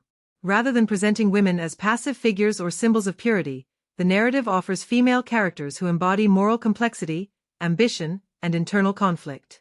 Their struggles reflect broader questions about autonomy, voice, and societal expectation. The film's portrayal of strength extends beyond physical prowess, showing resilience as an emotional and intellectual trait. These portrayals make a quiet statement about the evolving representation of women in cinema, especially within genres traditionally dominated by masculine heroism. Cultural identity and displacement form another undercurrent of the film's social reflection. The story's landscapes, ruined cities, exiled tribes, and nomadic wanderers, serve as metaphors for a fractured world grappling with loss and forced migration. The characters' journeys evoke questions about belonging, heritage, and the price of survival when home no longer exists. These themes resonate deeply in a global context marked by migration crises and cultural fragmentation. The film's use of myth and prophecy also carries a subtle critique of blind faith and the manipulation of belief systems. Leaders invoke ancient myths to justify violence or control, drawing a clear parallel to how ideologies, both religious and political, can be weaponized. Yet, the film stops short of condemning belief itself. Instead, it distinguishes between spiritual conviction and institutional corruption. This layered approach prevents the commentary from feeling heavy-handed, allowing viewers to interpret meaning based on their own worldviews. Environmental subtext runs quietly throughout the film as well. The barren landscapes, decaying ruins, and elemental imbalance suggest a world suffering the aftermath of human greed and neglect. The natural world is both victim and witness, reminding audiences of the fragility of balance between civilization and nature. Without ever turning preachy, the film suggests that destruction often comes not from monsters or dark magic, but from human arrogance. The cultural diversity within the film's world design adds another layer of commentary. Costumes, architecture, and dialects draw inspiration from multiple global traditions rather than a single dominant culture. This fusion gives the world a sense of universality and subtly promotes the idea of cultural coexistence. However, it also risks surface-level appropriation at moments where these influences are aesthetic rather than narrative. While mostly respectful, a few scenes may feel like gestures rather than deep engagements with the cultures they evoke. Still, the film's larger intent, to present a mosaic world rather than a monolithic one, speaks to inclusivity and the interconnectedness of human experience. The pacing of the narrative allows these ideas to breathe, but the subtlety may lead some viewers to miss the deeper messages entirely. Unlike more overtly political films, In the Lost Lands invites reflection rather than argument. It does not tell audiences what to think, it asks them to recognize familiar patterns within its fantasy world. This restraint makes its social commentary more powerful because it lingers as an emotional impression rather than a lecture. In the end, the film's social and cultural commentary lies in its moral ambiguity and refusal to simplify human conflict. It portrays societies driven by fear, leaders blinded by ego, and individuals struggling to preserve integrity in a world of compromise. It becomes a mirror for the modern age, where progress and destruction coexist, where the fight for truth is constant, and where even in a world of magic, humanity remains both the source of light and shadow. Audience engagement in the Lost Lands, 2025, thrives on emotional contrast, visual spectacle, and moral tension that keeps viewers invested from beginning to end. The film is designed not only to entertain but to provoke reflection, and it does so through carefully constructed moments that appeal to both the heart and intellect. Its strongest form of engagement comes from the emotional stakes attached to its central characters. Every major decision, betrayal, and revelation is anchored in personal consequence, making viewers care less about the fantasy world's rules and more about how these choices redefine the people within it. Scenes of confrontation between the protagonist and the mysterious figures guiding or manipulating her destiny are especially gripping because they blend intimacy with grandeur. In those moments, the audience is drawn into the emotional gravity of the story, sensing that the fate of entire worlds depends on a single, very human decision. This human scale within an epic context becomes the core of the film's engagement strategy. The film's quieter moments, where characters face loss, self-doubt, or moral compromise, are just as powerful as the battles and transformations. These scenes invite empathy and reflection, often lingering in the viewer's mind long after the credits roll. The emotional depth is balanced with bursts of tension and wonder, maintaining a rhythm that keeps audiences alert. One of the most discussed aspects among viewers will likely be the ambiguity of certain choices. The film withholds clear explanations for some events, encouraging audiences to fill in the gaps with their own theories. This narrative openness makes the film ideal for post-viewing discussion and online analysis. Fans will likely debate character motivations, the meaning of recurring symbols, and the true nature of the ending. In that sense, the film engages through participation. It invites the audience to become interpreters rather than passive observers. Action sequences and visual set pieces are another source of engagement, not just for their technical brilliance but for how they express character psychology. Rather than existing purely for spectacle, each battle or chase sequence reflects internal struggle, guilt, or revelation. This connection between motion and emotion adds rewatchability because on a second or third viewing, viewers may notice details that connect physical movement to thematic intent.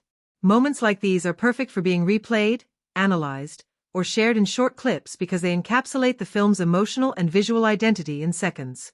Humor, though used sparingly, also contributes to engagement. The few light-hearted exchanges between characters provide relief from the intensity of the story, deepening the bond between the audience and the ensemble. These small moments of warmth humanize the fantasy, reminding viewers of shared experiences amid the extraordinary. They make the characters feel real, which in turn makes the world feel alive. Visually, the film offers scenes that will almost certainly be captured and circulated as still images or GIFs, especially those that combine striking landscapes with intimate human moments. The recurring motif of light and shadow across faces, the haunting glow of magical elements, and the contrast between desolate lands and lush sanctuaries create a cinematic language that viewers will want to revisit. These images function as emotional anchors, instantly recalling the feelings tied to key narrative moments. Emotional hooks are plentiful throughout the runtime. A late film revelation about loyalty and loss stands out as one of the most devastating and beautifully performed scenes, almost guaranteed to make audiences tear up. Conversely, a climactic confrontation that blends emotional confession with physical peril will likely become one of the most talked about sequences, with viewers revisiting it to decode every line and gesture. The final scene, depending on interpretation, will either satisfy or frustrate audiences, but it will certainly inspire debate. The open-ended nature of the film's conclusion leaves space for personal meaning, ensuring that discussions continue well beyond the theater. Rewatchability is baked into the film's design. Subtle foreshadowing, mirrored scenes, and symbolic patterns reveal new layers with each viewing. What seems like background detail on a first watch may later be recognized as a clue or commentary on a character's arc. This layered storytelling ensures longevity, turning the film from a one-time experience into something fans return to for analysis and emotional resonance. Audience engagement also extends to identification. Many viewers will see fragments of their own struggles, about control, belief, and redemption, reflected in the protagonist's journey. That emotional recognition creates a sense of personal connection that deepens the experience. In The Lost Lands, 2025, ultimately engages its audience not through shock or spectacle alone, but through an ongoing dialogue between story and viewer. It challenges its audience to look beyond surface thrills and to consider what each choice, each loss, and each victory says about the human spirit. This mix of emotion, mystery, and meaning ensures that the film will live on in discussion, fan theories, and memory, proving that true engagement comes not from what happens on screen, but from what it awakens in those who watch.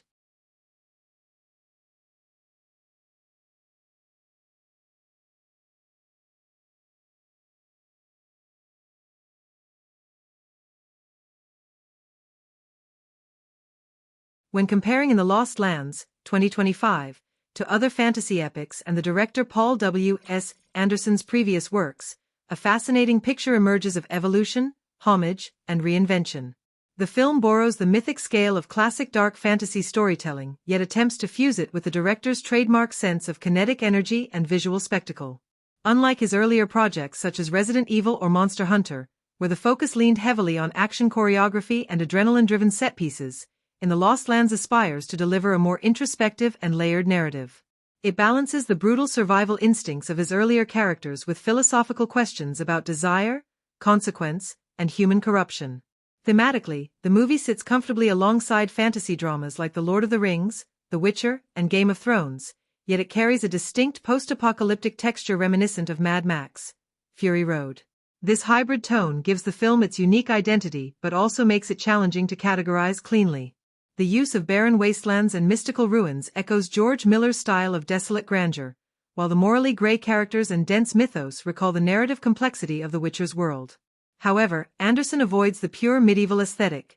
His world feels more timeless and hybrid, mixing technology, decay, and dark sorcery into something that feels ancient yet futuristic.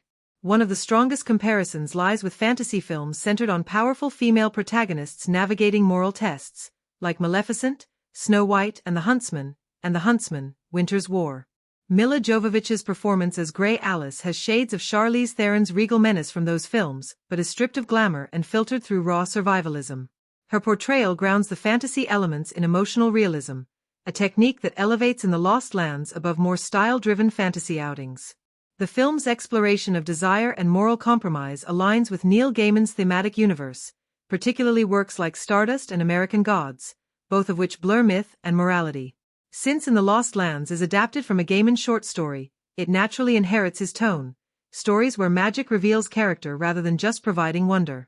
Compared to previous Gaiman adaptations, this film lands closer in spirit to The Sandman than to Coraline or Stardust. It embraces ambiguity, melancholy, and the inevitability of fate, rather than seeking neat resolution. This difference in narrative tone may polarize audiences used to straightforward heroism in fantasy tales, but it also gives the film its haunting aftertaste. From a structural standpoint, In the Lost Lands mirrors the hero's journey pattern found in classics like The Lord of the Rings or The Green Knight, yet it subverts expectations by questioning whether the journey's goal is worth achieving. Like The Green Knight, it's less about victory and more about transformation through trial. Both films share a meditative pacing and an emphasis on internal struggle over external conquest.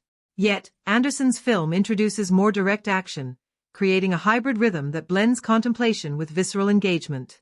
Cinematically, the film's visual composition recalls Ridley Scott's work in Kingdom of Heaven and Blade Runner 2049, especially in its moody lighting, vast framing, and contrast between decay and beauty.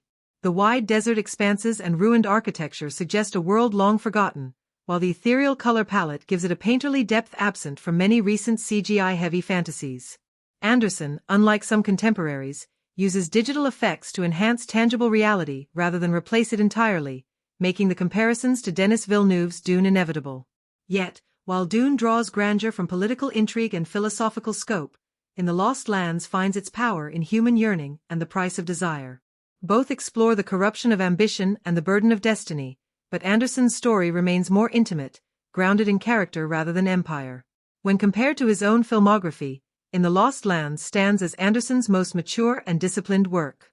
His earlier films often prioritized spectacle over story, but here, he channels that same visual flair toward atmosphere and tone. While Resident Evil thrived on kinetic chaos, this film thrives on restraint. Even its battles carry emotional weight, not just visual intensity. However, the film does inherit some of his weaknesses: occasional dialogue stiffness, pacing unevenness, and moments where exposition overtakes subtlety.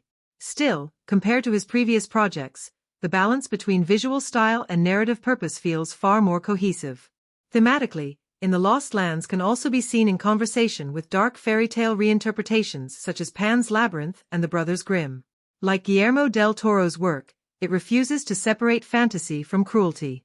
Its monsters are metaphors, its magic is moral, and its beauty is tinged with decay. However, unlike Del Toro, Anderson's focus is less on innocence lost and more on agency and consequence. The story examines not how the world corrupts the innocent, but how ambition can distort even the wise. In conclusion, In the Lost Lands, 2025, stands as a bridge between mythic fantasy and grounded emotion. It borrows from its predecessors in visual language, moral depth, and world-building ambition, but uses these influences to craft something distinctive. While it may not reach the philosophical heights of Dune or the grandeur of The Lord of the Rings, its strength lies in its emotional clarity and daring tone. It reinvents familiar fantasy tropes into something darker and more reflective, marking a notable evolution in Anderson's career and giving modern fantasy cinema another reason to re-examine the fine line between magic and morality. Symbolism and metaphor play a central role in shaping the emotional and thematic landscape of In the Lost Lands, 2025, elevating it from a straightforward fantasy narrative into a layered exploration of desire, consequence, and transformation. Every visual element and recurring motif in the film serves a purpose beyond its immediate function, carrying emotional and philosophical weight that deepens the experience. One of the most prominent symbols in the movie is the concept of the Lost Lands itself. Rather than being a mere physical location, it represents the realm of human longing, the dangerous territory one enters when driven by unrestrained desire. This idea connects to the film's central moral question: how far can one go to fulfill a wish before losing oneself completely? The desolate landscapes, filled with crumbling ruins and barren plains, are not just backdrops but reflections of the inner emptiness that comes from chasing power or satisfaction without balance. They serve as a mirror of the human condition, where ambition often leaves behind emotional wastelands. Another key symbol is the mirror stone, an artifact that appears multiple times throughout the story. On the surface, it functions as a magical object of power, but metaphorically, it represents truth and self-awareness. When characters look into the mirror stone, they are confronted with their deepest motives and fears. For the protagonist Grey Alys, it becomes a test of integrity, whether she can face her own reflection without succumbing to the illusions of what she desires. The mirror thus symbolizes the duality between illusion and reality, reminding viewers that self-deception can be as destructive as external conflict. Color symbolism also plays a strong role in the film's visual storytelling.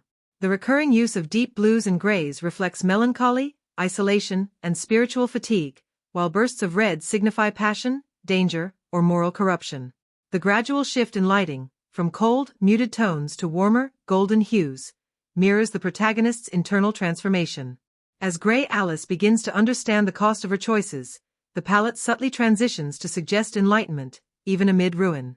This visual evolution becomes a metaphor for the painful but necessary process of self-realization. The presence of water throughout the film adds another layer of meaning. Streams, puddles, and rain appear in moments of decision or emotional vulnerability, symbolizing purification, reflection, and change. Yet water in the Lost Lands is scarce, reinforcing the theme that redemption and clarity are hard-won in a world consumed by greed. When Grey Alys finally encounters a hidden spring near the climax, the scene feels like a moment of spiritual awakening, a temporary reprieve that underscores the fragility of peace. Similarly, the recurring image of fire functions as a metaphor for both destruction and creation.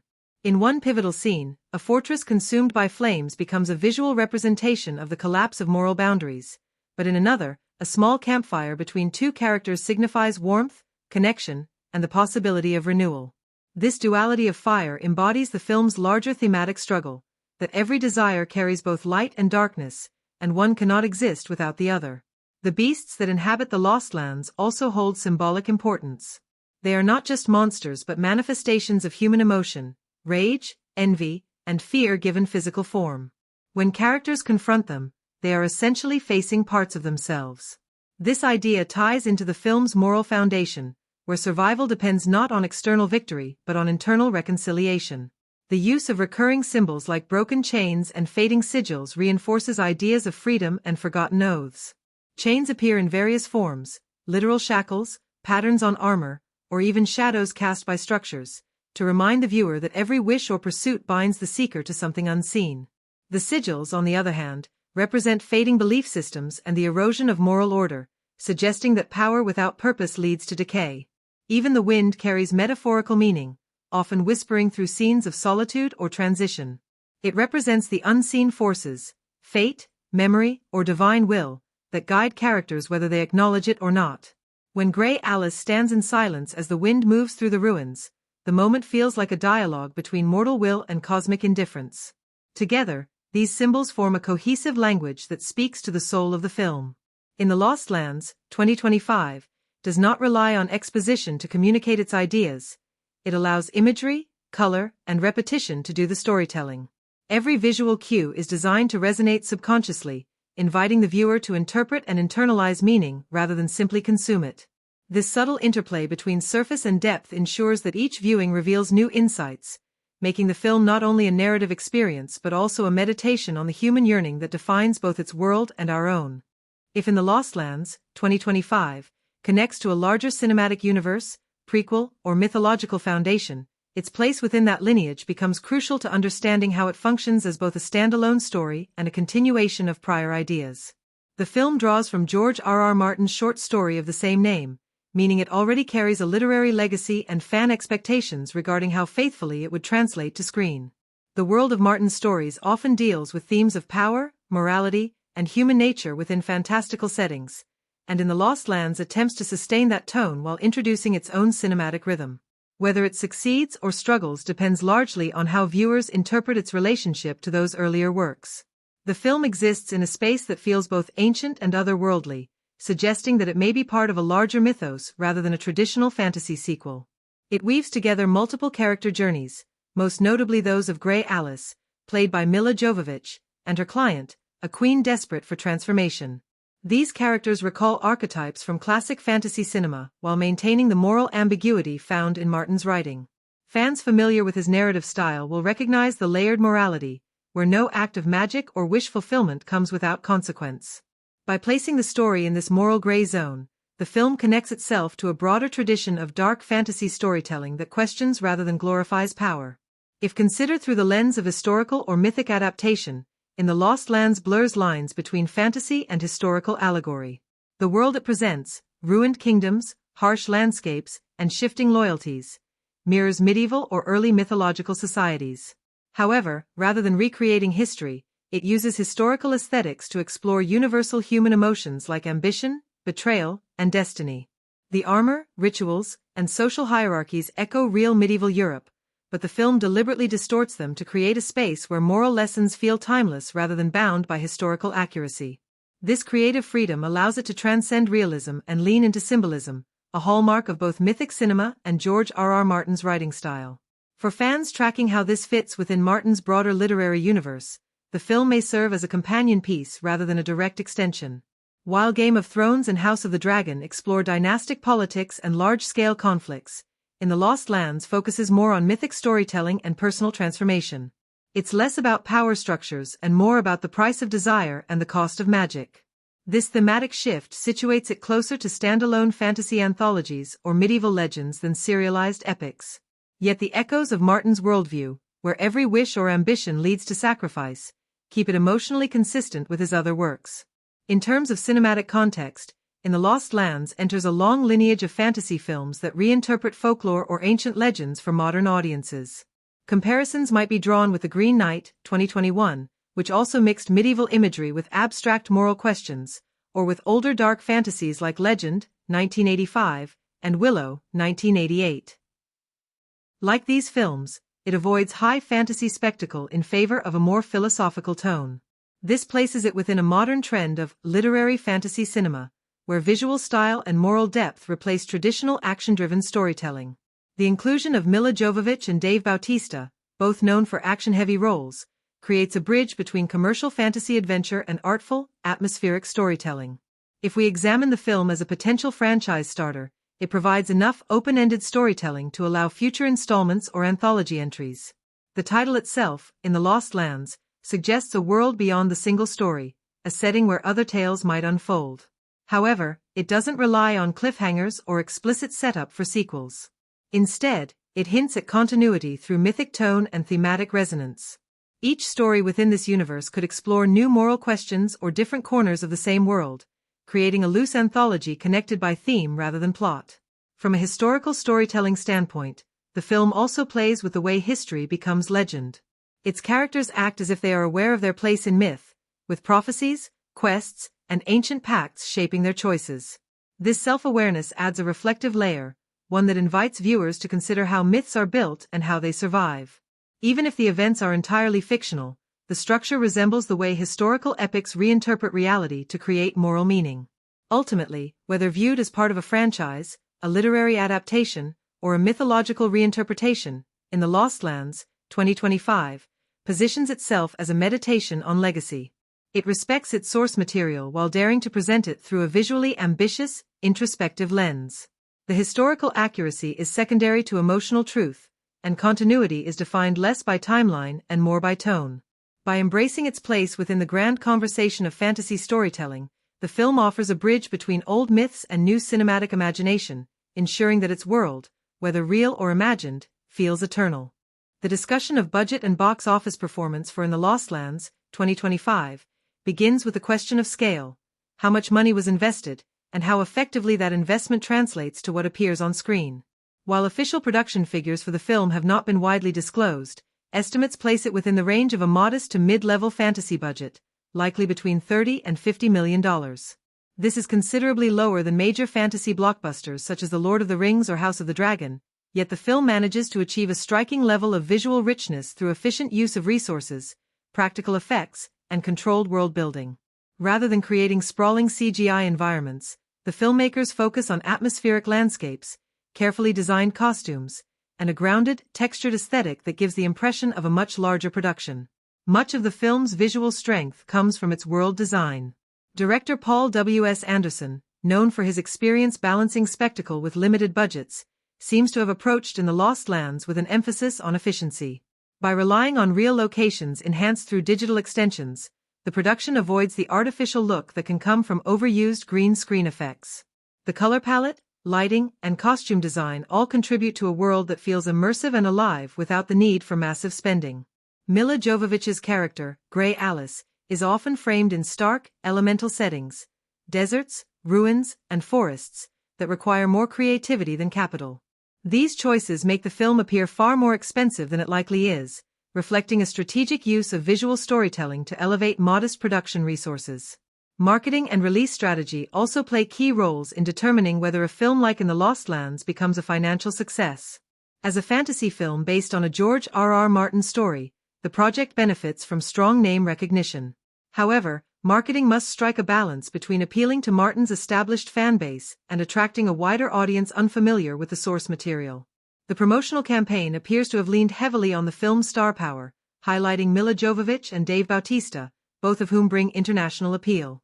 Trailers emphasize mood and mystery over action, suggesting a deliberate strategy to market it as an intelligent fantasy rather than a conventional spectacle.